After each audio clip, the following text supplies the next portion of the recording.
হরে কৃষ্ণ। প্রিয় ভক্তবৃন্দ, আপনারা দেখছেন পরলোক টিভি। আমি একবার নদিয়া জেলার নাম শুনেছেন সবাই। নদিয়া জেলার একটা গ্রামে গিয়েছিলাম, করিমপুর থানা। তা আমাদের গুরুদেব ওখানে যাবেন 87 সালে। তো অনেক বিদেশি ভক্ত আমেরিকা থেকে, আফ্রিকা থেকে, বিভিন্ন দেশ থেকে এসেছিল। 40 জন ভক্ত গিয়েছিল। তো ওখানে একটা বাড়িতে আমাদের গুরুদেব থাকবেন, তাই আমি দেখতে গিয়েছিলাম সেখানে থাকা যায় কিনা। তো ওই বাড়ি সন্ধ্যাবেলা পৌঁছেছি। তো ওই বাড়ির বৌমা নদিয়া জেলা কৃষ্ণনগরের মেয়ে, তো ওর বিয়ে হয়েছে ওখানে। তো টেবিলের উপরে একটা ছবিকে আরতি করছে ধূপ দিয়ে, ফুল দিয়ে। তা আমি তখন জানি না কি নাম, জিজ্ঞাসা করলাম, বলো উত্তম কুমার। আমি জিজ্ঞাসা করলাম, আপনি এই ছবিটা পূজা করছেন কেন? না, আমার আরাধ্য হচ্ছে উত্তম কুমার। তো উত্তম কুমার কে আপনারা জানেন? কে? হ্যাঁ, নায়ক, মহানায়ক। তো মহানায়ক উত্তম কুমার ছবি নিয়ে পূজা করছে। তা আমি বললাম, আপনি নদিয়া জেলার মেয়ে, কৃষ্ণনগর বাড়ি, নবদ্বীপ মায়াপুর মহাপ্রভুর স্থান, আর আপনি উত্তম কুমারকে আরাধ্য বলে পূজা করছেন। খুব ভালো, করুন, কিন্তু আমাদের সবাইয়ের আরাধ্য একজন। কেন না, আমরা কার থেকে এসেছি সেটা আগে জানতে হয়। সেই জন্য গীতা, বৈদিক শাস্ত্র আমাদের ম্যানুয়াল বুক, অনুসরণিকা। তো সেখানে আমাদের কিভাবে মানুষের আরাধ্য সেখানে লেখা আছে। সেখানে বলা হয়েছে মমৈবাংশ জীবলোকে জীবভূত সনাতন। 15 অধ্যায় আছে, সেখানে 7ম শ্লোকে এই কথা বলা হয়েছে যে মমৈবাংশ জীবলোকে জীবভূত সনাতন। ভগবান কৃষ্ণ তিনি বলছেন, আমার বংশজাত সমস্ত জীব আমার বংশের। তার মানে ভগবানের অংশ যদি আমরা হই, তাহলে আমাদের জানতে হবে আমরা অন্য কারো নই, তাই তার আরাধনা করা আমাদের কর্তব্য। তো সেই ভগবান কে? আজকাল লোক আবার বিভ্রান্ত, যাকে তাকে ভগবান বলে দরিদ্র নারায়ণ। ভগবান নারায়ণ, কিন্তু দরিদ্র লোককে নারায়ণ বলে। নারায়ণের পত্নীকে লক্ষ্মী দেবী। আমরা সব লক্ষ্মী দেবী পূজা করি টাকা পয়সা পাওয়ার জন্য, ধনী হওয়ার জন্য। তো যার স্বামী নারায়ণ, তাহলে সে কি দরিদ্র হয়ে গেল? তো অনেক লোক দরিদ্র নারায়ণ সেবা বলে বাহাবা নিচ্ছে, প্রতিষ্ঠা নিচ্ছে। তো এগুলা মূর্খামি, তাদের জ্ঞান নেই, ভগবানকে দরিদ্র বানিয়ে দিচ্ছে। তো সেজন্য দরিদ্র নারায়ণ কথাটা ভ্রান্ত। আর এখানে আমরা সবাই গরিব, আমরা সকলেই দরিদ্র। ভগবানের আরাধনা যারা করে না, সে কোটিপতি হলেও সে দরিদ্র। কি করে? বলে, আপনি মহারাজ এইসব ভাওতা কথা বলছেন। যখন একটা কোটিপতি লোক রোগ হয়ে গেল, হসপিটালে আছে, খেতে পায় না, বাড়িতে থাকলেও অনেক বউ রান্না করছে, কিন্তু কিছু খেতে পারে না, খেতে চাইলেও খেতে পারে না। তাহলে কে খেতে পায় না? দরিদ্র লোকেরা। তাহলে কোটিপতি লোকও দরিদ্র, সেও খেতে পাচ্ছে না। তাহলে আমরা সবাই দরিদ্র। তো তার মানে ভগবানের আরাধনা ব্যতিরেকে সকলেই দরিদ্র। যদি আমরা বাদ দিই, তাহলে আমরা সবাই ধনী গরিব সকলেই দরিদ্র। যারা ভগবানের আরাধনা করে তারা সব থেকে ধনী। নবদ্বীপ ধামে একজন ছিল, কলা থোড় মোচা কলা পাতা বিক্রি করে জীবন যাপন করে, গঙ্গা পূজা করে, নারায়ণ সেবা করে। আরো রাত্রিবেলা কি বলে? সারা দিন রাত হরে কৃষ্ণ কৃষ্ণ কৃষ্ণ হরে হরে, হরে রাম রাম রাম হরে হরে। সবাই বলুন, হরে কৃষ্ণ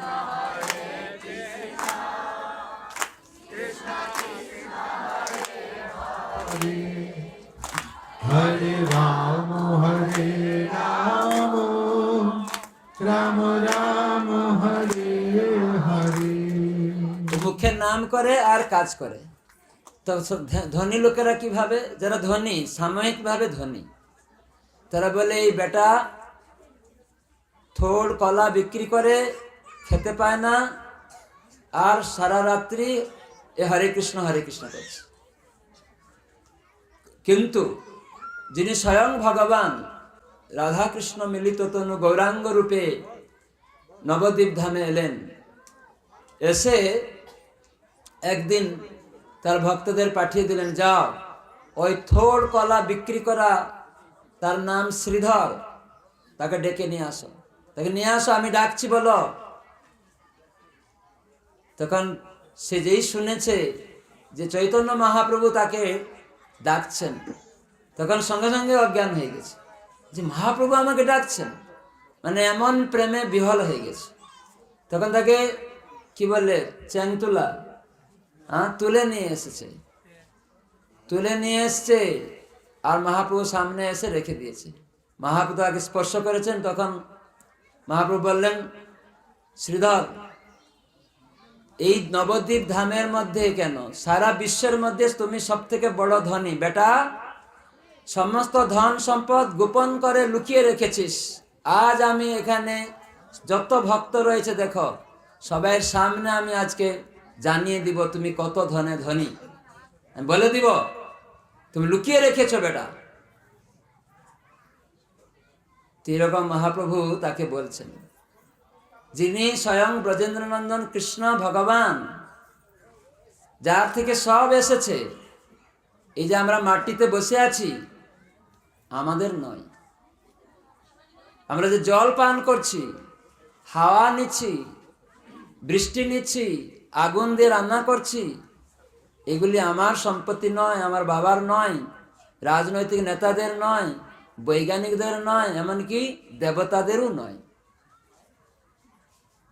তাহলে এইগুলি নিয়ে আমরা অহংকার করছি যে আমার ব্যাঙের আধলি, ব্যাঙ একটা আধলি পেয়েই কে কটর করছে, হাতিকে বেঁধে নিব, রাজার হাতি এখানে ডিস্টার্ব করছে, আধলি উপরে বসেই অহংকার হয়ে গেল।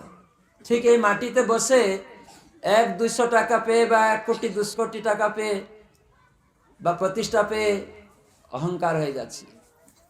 এক মুহূর্তের মধ্যে চলে যাবে সব, এক নিমিষের মধ্যে সব চলে যেতে পারে। তো সেজন্য আমরা কেউ ধনী নই। তো সেজন্য সমস্ত কিছুর মালিক যিনি, যার সব কিছু, তিনি বলছেন কলা বেচা শ্রীধরকে, তুমি সব থেকে ধনী। কিসে ধনী? ভক্তি ধনে ধনী। ভক্তি মানে সমস্ত ইন্দ্রিয় দিয়ে কৃষ্ণের সেবা যিনি করেন, তিনি হচ্ছেন সব থেকে বড় ধনী। তার হয়তো শাকন্ন পায়, কলা থুড় রান্না করে খায়, আর কেউ হয়তো ছানা মাখন খাচ্ছে, কিন্তু ও ধনী নয়। যে কেবল সমস্ত ইন্দ্রিয় দিয়ে কৃষ্ণের সেবা করে সে ধনী। সে কিছু না চাষ করলেও, মানে সে যদি চাষও করে, রিক্সা টানে, লেবারি করে, তবুও সে বড় ধনী। ভক্তি ধনে ধনী। তাই জন্য আমাদের সেই ভক্তি সম্পদ গ্রহণ করতে হবে। এই জন্য এই উৎসব হরে কৃষ্ণ উৎসব, ভক্তির সূচনা এই হরে কৃষ্ণ কৃষ্ণ কৃষ্ণ হরে হরে, হরে রাম রাম রাম হরে হরে, এটা দিয়ে শুরু হয়।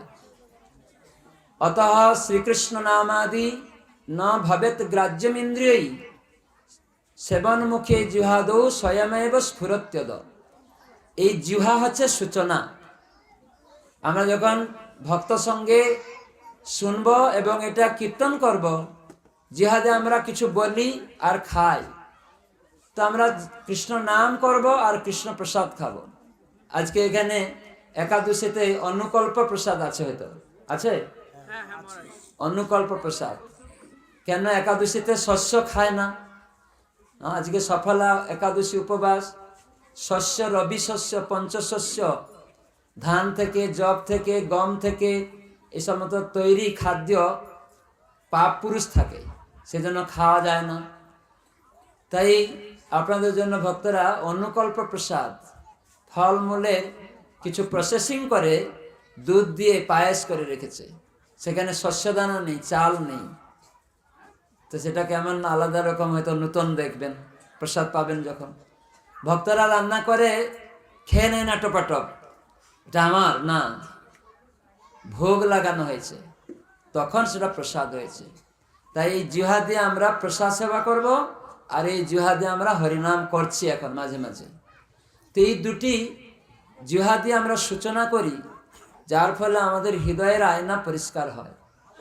তো তখন আমরা বুঝতে পারি আমি কৃষ্ণের নিত্য দাস, আর আমার আরাধ্য হচ্ছেন ভগবান কৃষ্ণ।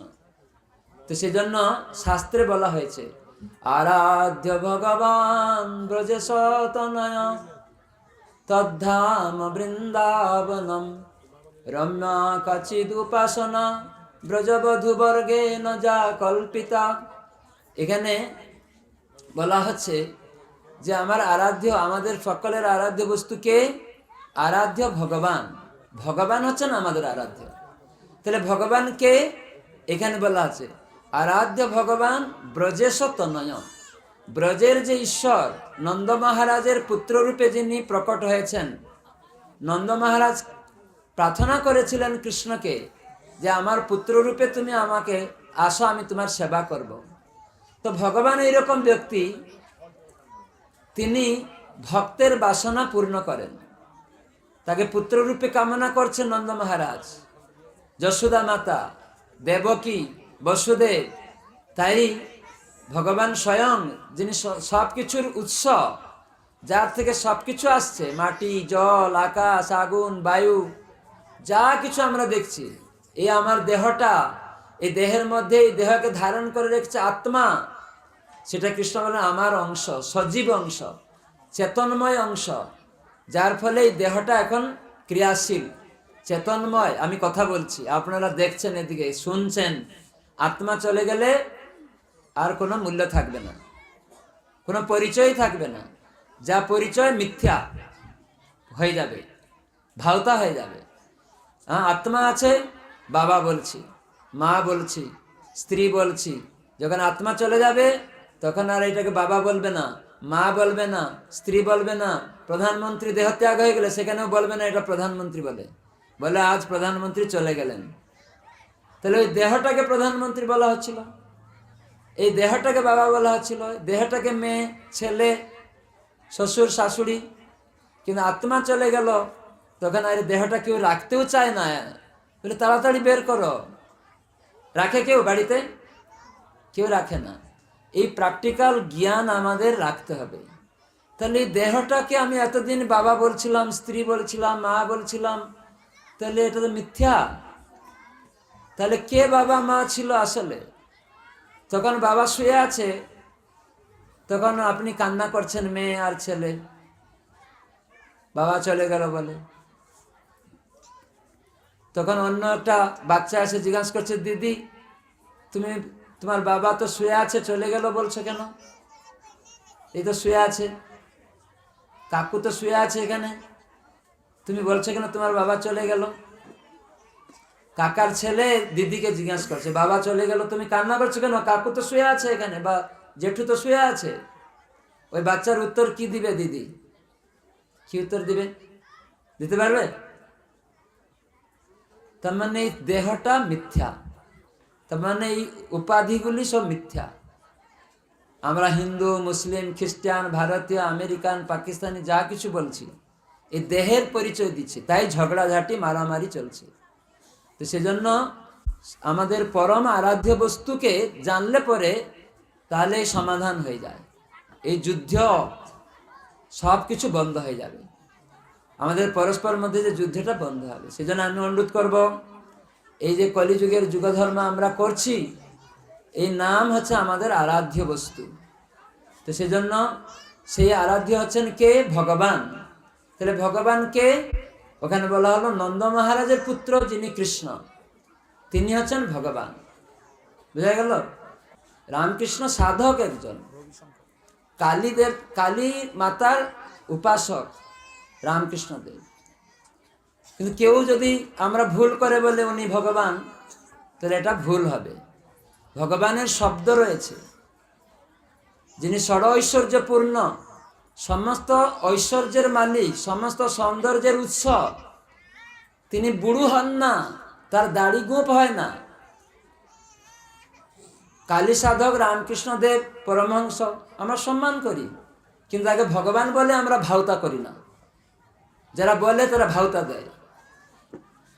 তো উনি কালীর উপাসনা করেন। পরমেশ্বর ভগবানের একটা শক্তি কালী, তো সেই কালীর উপাসনা করেন। তমগুণের অধিষ্ঠাত্রী দেবী, দুর্গার একটা প্রকাশ, তার উপাসনা করেন। তো কালী দুর্গা ভগবান নয়। আবার যিনি কালী দুর্গার উপাসনা করে সে কি করে ভগবান হয়ে গেল? দেবতারাই ভগবান নন। দেবতারা হচ্ছে ভগবানের দাস দাসী, মিনিস্টারের মতো। মিনিস্টার দেখেন, প্রধানমন্ত্রী আছে, আর দেখবেন আপনারা এইসব এলাকায় এক একজন মিনিস্টার আছে।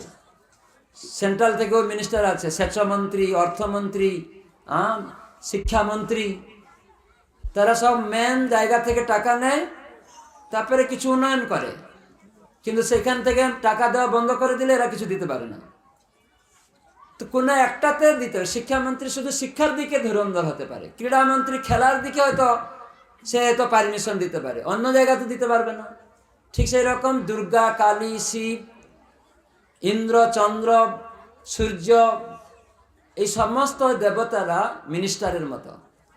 ইন্দ্র কি করেন? বৃষ্টির মন্ত্রী।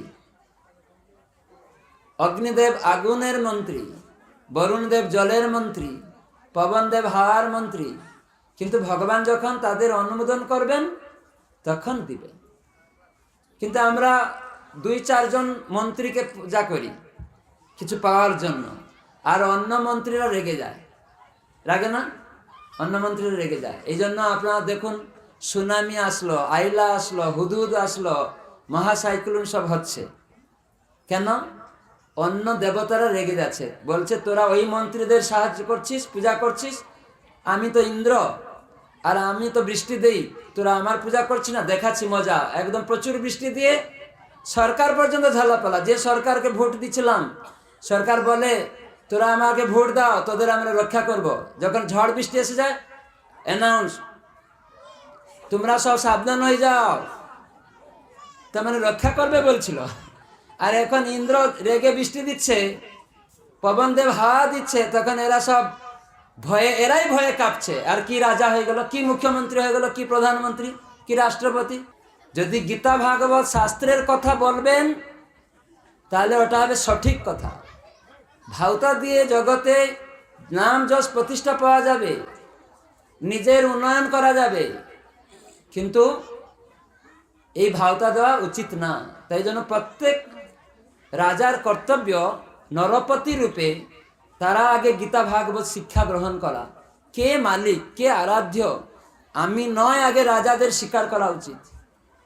আমরা জানি আজকে একাদশী তিথি, তো এই তিথিতে একজন রাজা ছিলেন বিশ্বে, তার নাম ছিল অম্বরীশ মহারাজ। সারা বিশ্বের শশকরা পৃথিবীর রাজা। তিনি যখন ছিলেন, সমস্ত রাজ্য বা দেশ সবাই হরে কৃষ্ণ কীর্তন করত, সবাই একাদশী ব্রত পালন করত। আজকে এখানে কয়জন একাদশী করছেন? হাত তুলুন দেখি।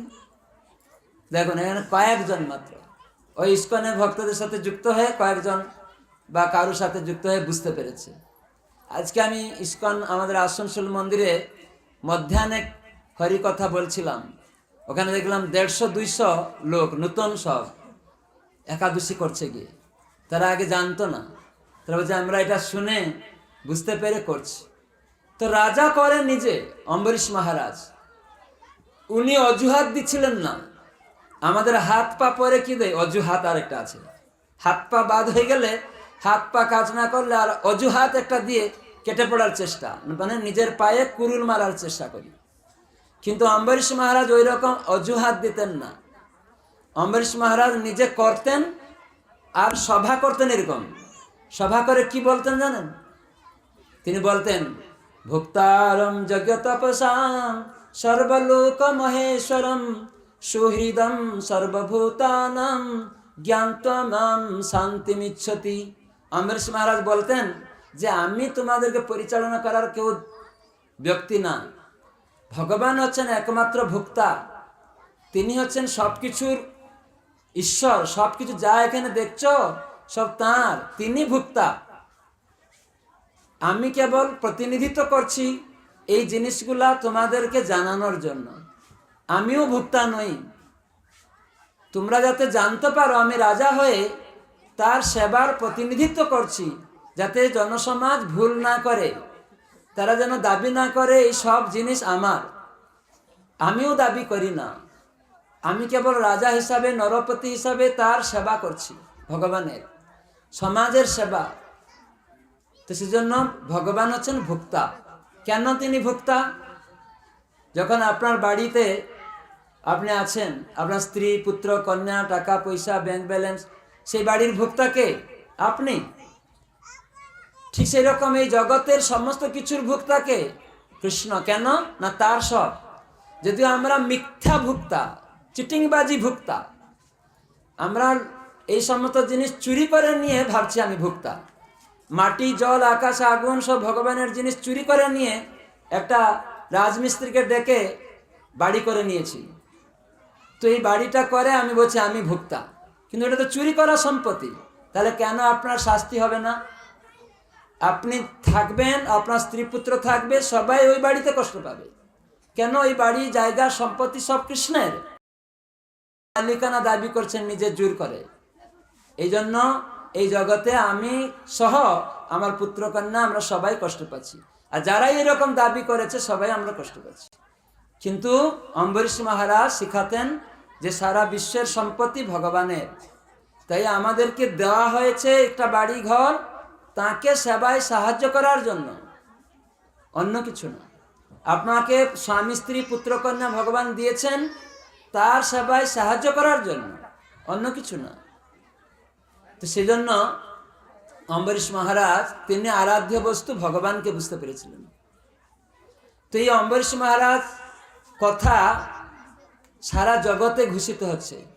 একবার নারদ মুনি বৈকুণ্ঠে গেছেন, তো সেখানে স্বয়ং বিষ্ণু নারায়ণ সেখানে সব ভক্তদের নিয়ে অম্বরীশ মহারাজের কথা ঘোষণা করছেন যে পৃথিবীর মধ্যে আমার একজন শুদ্ধ ভক্ত আছে, রাজা, গৃহস্থ, সে সারা বিশ্ববাসীকে আমার কথা প্রচার করে আর তার গুণগান করছেন। এমন সে আমার প্রতি শরণাগত, আমার চক্র পর্যন্ত, সুদর্শন চক্র পর্যন্ত ওকে দিয়ে দিয়েছি। তো নারদ মুনি শুনলেন, আরে অম্বরীশ মহারাজ গৃহস্থ, পৃথিবীর মধ্যে এত বড়, তো এসে স্বর্গরাজ্যে এসেছেন, আর স্বর্গরাজ্যে এসে সেখানে এই সমস্ত কথা আলোচনা করছেন দেবতাদের মাঝখানে। তো দেবতারা বলছে আমরা তো সেই অম্বরীশ মহারাজের কাছে যাই, প্রণাম করতে যাই। অম্বরীশ মহারাজ এত বড় রাজা, আমাদের কোনো কষ্ট হয় না। অম্বরীশ মহারাজ তার সমস্ত প্রজাদের দিয়ে ভগবানের আরাধনা করে, আর আমরা সুন্দরভাবে সেই সমস্ত যজ্ঞের উৎসব প্রসাদ আমরা পাই, তাই আমরা আনন্দে আছি।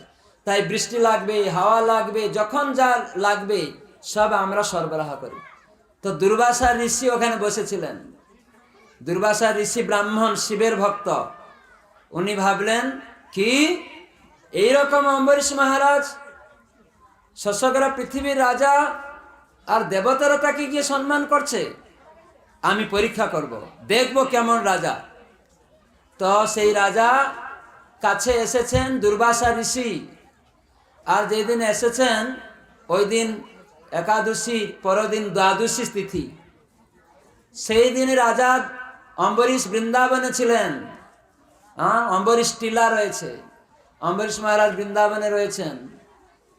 তো সেখানে তার রানীগণ সবাইকে নিয়ে তিনি সেখানে তার আগের দিনে একাদশী ব্রত পালন করেছেন, আর দ্বাদশী বেলা দিনে সেখানে দুর্বাসা ঋষি পৌঁছে গেছেন।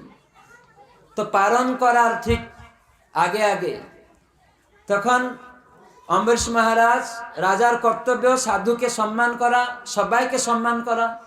তো দুর্বাসা ঋষিকে সম্মান করলেন। সঙ্গে সঙ্গে দুর্বাসা বলেন আমি নদীতে স্নান করতে যাচ্ছি, যমুনায়। তখন অম্বরীশ মহারাজ বলেন ঠিক আছে, কিন্তু দ্বাদশীর একটা পারণ আছে, যেমন আজকে একাদশী হচ্ছে, আগামীকালকে তার একটা টাইম আছে, তো সেই টাইমে পালন করতে হয়, যা আজকে খাওয়া হয়নি শস্যদানা, সেটি ভগবানকে নিবেদন করে প্রসাদ খেতে হয়। কিন্তু অম্বরীশ মহারাজ রাজা, তার বাড়িতে সব সাধু সন্তরা আসতেন, বৈষ্ণবেরা আসতেন, বহু লোক সেখানে এসে একাদশী ব্রতও পালন করছে। তারা কোনো কিছু না খেয়ে থাকতেন, তৎকালীন সময় জল পর্যন্ত পান করে না, সারা দিন রাত হরে কৃষ্ণ মন্ত্র ভগবানের গুণকীর্তন করছে দিন রাত, এইরকম সুযোগ ছিল।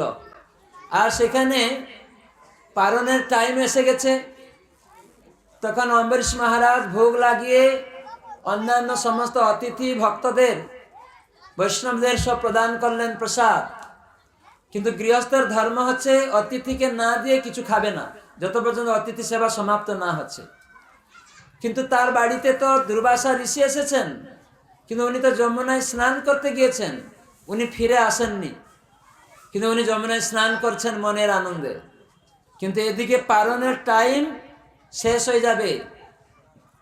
তো অম্বরীশ মহারাজ তখন চিন্তিত হয়ে গেলেন, আমার এই একাদশী ব্রত তো নষ্ট হয়ে যাবে। এই একাদশী ব্রতের উদ্দেশ্য কি? ভক্তি লাভ করা। অনেকে একাদশী কর্মকাণ্ডী স্মার্ত ব্রাহ্মণেরা তারা একাদশী করে পুণ্যকর্ম সঞ্চয় করার জন্য, কিন্তু ভক্তরা একাদশী ব্রত করে ভক্তিকে লাভ করার জন্য, কৃষ্ণ সেবাকে বৃদ্ধি করার জন্য। তখন অম্বরীশ মহারাজ খুব চিন্তিত হয়ে গেলেন। তখন সেখানে উপস্থিত সমস্ত বৈষ্ণবদের কাছে নিবেদন করলেন, হে বৈষ্ণবগণ, আপনারা ভগবানের নিজজন, আমায় কোনো বিধান অর্পণ করুন যে আমার অতিথি দুর্বাসা ঋষি ব্রাহ্মণ, তাকে আমি আতিথ্য স্বীকার করেছি, কিন্তু তিনি এখন পর্যন্ত পৌঁছাননি, স্নান করে ফিরেননি, তো আমি কি করে পালন করব আর আমার একাদশী ব্রত পূর্ণ হবে, রক্ষা হবে? তখন সঙ্গে সঙ্গে অন্য বৈষ্ণব সবাই শাস্ত্র খুঁজে দেখলেন, অম্বরীশ মহারাজ আপনি তো জল পানও করেননি, এক বিন্দু জল নিয়ে টাচ করুন, ওতে পালন হয়ে যাবে, কোনো অসুবিধা নেই। তখন অম্বরীশ মহারাজ অন্য বৈষ্ণবদের উপদেশ নিয়ে এক বিন্দু জল শুধু জিহ্বায় টাচ করেছেন, অমনি দুর্বাসা যমুনায় স্নান করার অবস্থায় ত্রিকালজ্ঞ সব জানতে পেরেছে। তখন রেগে গেছেন, একদম রেগে কুলাঙ্গার রাজা করে অম্বরীশ মহারাজের প্রতি ক্রোধান্বিত হয়ে সেখানে এসে উপস্থিত, দুষ্ট রাজা, তুমি রাজা হওয়ার যোগ্য নও, আমি ঋষি ব্রাহ্মণ, আমাকে কিছু অর্পণ না করে আর তুমি গ্রহণ করেছ, আমি উচিত শিক্ষা তোমাকে দিব। এরকম রেগে তার জটা থেকে একটা চুল ছিঁড়ে মন্ত্রপুত করে একটা অগ্নিময় অসুর সৃষ্টি করেছে, আর অগ্নিময় অসুরকে বলেছে, যাও এই দুষ্ট রাজাকে গ্রাস করে বধ করে দাও, এর মতো কুলাঙ্গার রাজার বেঁচে থাকা উচিত নয়, এরকম বলে ছেড়ে দিয়েছে। তো অম্বরীশ মহারাজ তো শশকেরা পৃথিবীর রাজা, উনি বৈষ্ণব, উনি বললেন কি, হাত জোড় করলেন। অসুরকে দেখে উনি ভয় পাননি, অগ্নিময় জ্বলন্তময় অসুর গ্রাস করবে মানে পুড়ে ছাই হয়ে যাবে অম্বরীশ মহারাজ, কিন্তু অম্বরীশ মহারাজ কোনো মতে বিচলিত হননি, একদম অচঞ্চল স্থির। আমরা হলে দেখেই ভয়ে কাঁপতে শুরু করতাম, হ্যাঁ কি না? কিন্তু অম্বরীশ মহারাজ তিনি একদম অচঞ্চল, হাত জোড় করে প্রার্থনা করছেন, মা রবি রাখবি জয় ইচ্ছা তুহারা, নিত্য দাস প্রতি তুয়া অধিকারা। হে প্রভু কৃষ্ণ, আমি তো তোমার দাস, সেবক, চাকর, আমি তো আমি আপনার নিত্য দাস, আপনার আমার প্রতি অনেক কিছু রয়েছে কর্তব্য, আপনি যদি চান এই দুর্বাসা সৃষ্ট অসুর দ্বারা আমার বধ করতে, তাহলে সেটা আপনার ইচ্ছা, আমি আপনার দাস। আর যদি আপনি চান এই অসুর থেকে আমাকে মুক্ত করতে, সেটাও আপনার ইচ্ছা। মা রবি রাখবি জয় ইচ্ছা তুহারা। তাহলে ভয় পেলেন না, এই হচ্ছে বৈষ্ণব ভক্ত, সে ভয় পায় না। সেজন্য কেন না, ভগবানের এক নাম হচ্ছে অভয় চরণার বিন্দ। এই জন্য গোবিন্দ দাস ঠাকুর লিখলেন, ভজ হরে মন শ্রীনন্দ নন্দন অভয় চরণার বিন্দরে। হে মন, আমরা তো মন থেকেই ভয়ের উদয় হয় না, মন থেকে। তো সেজন্য হে মন, তুমি ভজ হরে মন, ভজনা করো, সেবা করো অভয় চরণার বিন্দ। সেই যিনি সবাইকে অভয় দেন, সবাইকে যিনি আশ্রয় দেন, তার চিন্তা করো। তখন সেই পন্থা অম্বরীশ মহারাজ গ্রহণ করেছে। তাই বলছেন, প্রভু আপনার যা ইচ্ছা তাই করুন। কিন্তু একটু আগে আমরা শুনছিলাম, ভগবান নিজে বলছিলেন বৈকুণ্ঠে যে অম্বরীশ মহারাজ সে গৃহস্থ রাজা, বিশ্বের রাজা, আমার ভক্ত, আমি তাকে আমার সুদর্শন চক্র দিয়ে দিয়েছি তার সেবাতে সন্তুষ্ট হয়ে। আর তাকে আমি বলেছি এই সুদর্শন চক্র তোমার সেবায় লাগবে, বেশ। তো সঙ্গে সঙ্গে সুদর্শন চক্র চলে এসেছে। এসে কি করলো? সেই অসুরকে বধ করে দিল। জ্বলন্তময় অসুর বধ হয়ে গেল। আর সঙ্গে সঙ্গে সেই চক্র দুর্বাসা ঋষির দিকে ধাওয়া করলো, যে দুর্বাসা ঋষি অম্বরীশ মহারাজকে মারার জন্য চেষ্টা করছিল। আর সঙ্গে সঙ্গে দুর্বাসা তো দেখছে নারায়ণের চক্র চলে এসেছে, তখন ভয়ে দৌড়াচ্ছে। দুর্বাসা ঋষি ছিলেন শিবের ভক্ত, শৈব, তিনি বৈষ্ণব ছিলেন না। তো তখন তিনি দৌড়াচ্ছেন কার কাছে? শিবের কাছে দৌড়াচ্ছেন। তো শিবের কাছে যেই বলছেন, প্রভু আমাকে রক্ষা করুন, শিবজি বললেন, আমি তো নারায়ণ চক্র থেকে তোমাকে রক্ষা করতে পারি না। তখন ব্রহ্মার কাছে, ব্রহ্মা বললেন, আমি তো রক্ষা করতে পারি না। সঙ্গে সঙ্গে নারায়ণের কাছে দুর্বাসা ঋষি দৌড়াচ্ছে। নারায়ণ তাই বললেন, দেখো এই সুদর্শন চক্র তো আমার কাছে নেই, এ তো আমি অম্বরীশের সেবাতে তুষ্ট হয়ে অম্বরীশ মহারাজকে দিয়ে দিয়েছি। এখন তো এই চক্রটা অম্বরীশ মহারাজের, তুমি যাও অম্বরীশ মহারাজের কাছে, যদি সে রক্ষা করে। তখন দৌড়াতে দৌড়াতে আবার অম্বরীশ মহারাজের রাজধানী বৃন্দাবনে সেখানে ছিলেন অম্বরীশ টিলায়। আর সেখানে সঙ্গে সঙ্গে অম্বরীশ মহারাজের পায়ে এসে দুর্বাসা ঋষি, দেখুন একজন গৃহস্থ রাজার পায়ে একদম দণ্ডবত হয়ে পড়ে, পা ধরে কাঁপছে, আমায় এই চক্র থেকে রক্ষা করো, তোমার ছাড়া আর কেউ রক্ষা করতে পারবে না। কিন্তু অম্বরীশ মহারাজ তিনি সঙ্গে সঙ্গে দুর্বাসা ঋষিকে বলেন, না না, এই কি করছেন আপনি? ঋষি, আপনি এটি করতে পারেন না। তো চক্রকে প্রার্থনা করলেন অম্বরীশ মহারাজ, হে চক্র, যে তুমি কৃপা করে শান্ত হও। তাহলে দেখুন, যে ভক্ত ভগবানের চক্রকে পর্যন্ত শান্ত করতে পারে, কে? বৈষ্ণব ভক্ত, ভগবানের নিবেদিত আত্মা। তো সেই অম্বরীশ মহারাজও একাদশী করতেন, পালন করছেন। আর দুর্বাসা ঋষি এত ত্রিকালজ্ঞ, স্নান করতে গিয়ে বুঝতে পারছে, অথচ বুঝতে পারছে না অম্বরীশ মহারাজের মহত্ব। কেন না? অম্বরীশ মহারাজ বৈষ্ণব, বুঝতে পারবে না দুর্বাসা। তো সেজন্য অপরাধ হয়েছিল। তো সেজন্য বিষ্ণু তিনিও রক্ষা করতে পারেন না। ভক্তচরণে অপরাধ ভগবান নিজে রক্ষা করেন না, সেই ভক্ত যদি রক্ষা করে তাহলে সে রক্ষা পায়। তো সেজন্য একাদশী ব্রত আমাদের প্রত্যেকেরই করা উচিত। এই একাদশী ব্রতের অনেক মাহাত্ম্য আছে। কেন একাদশী ব্রত করতে হবে? আজকে এই তিথি প্রতিপক্ষতে হয়, এটা কৃষ্ণপক্ষ পৌষ মাসে যে একাদশী, তার নাম হচ্ছে সফলা একাদশী।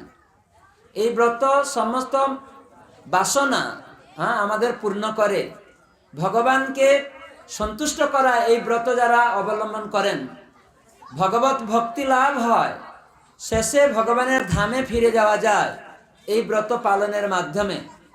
তো সেজন্য এই ব্রততে এই দিনে প্রতি 15 দিনে একবার এই একাদশী তিথি আসে।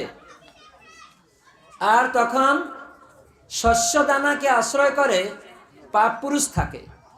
এই জন্য মহাপ্রভু গৌরাঙ্গদেব শিক্ষা দিলেন যে একাদশী দিনে কখনো মানুষের উচিত না 8 বছর বয়স থেকে শস্য গ্রহণ করা।